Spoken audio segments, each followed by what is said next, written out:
All right, so for the last lesson, we went over some of the stuff that you can bring along with you gear-wise for live performance and connect to your MPC.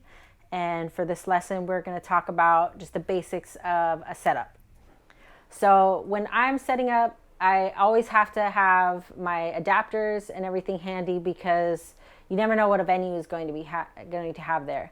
And the output of the MPC is a dual 1/4-inch output, and so if you're, say, going into a DJ mixer, you need to have your RCA. If you're going into a computer, you're going to need to have auxiliary. So I have a couple different cables that I always bring with me, but having, adapters instead of buying a whole cable for the connectivity is another option. As well as for the inputs for your MPC, it's either dual 1/4-inch or dual RCA. And so if you're going to be doing a microphone directly into the MPC, you want to make sure to have your XLR into 1/4-inch. And, just basically have all your bases covered because you never know what a venue is going to have for their setup, and you don't want something like that to be holding you up.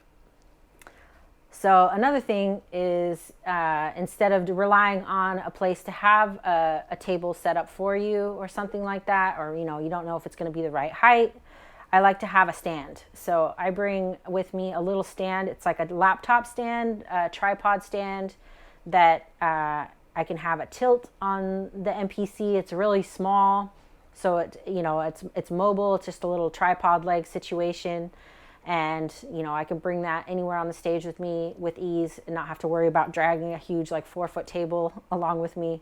And depending on your setup, maybe a table will make sense because you'll have keyboards or other controllers that you'd like to have with you for your setup. But for me, I'm just using my vocal looper, and that has its own separate stand, and then the stand that I have my MPC on. So for live streaming performances, which a lot has turned into live streaming these days, it'll be a little different. I'm going to dive into that in the next lesson.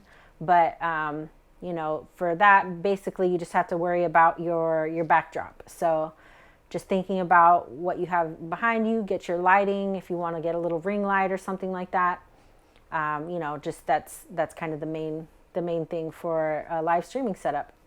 So these are the things that you have to think about when you're doing a setup for either live streaming or for live performance. And in the next lesson, we are going to go over live streaming in detail.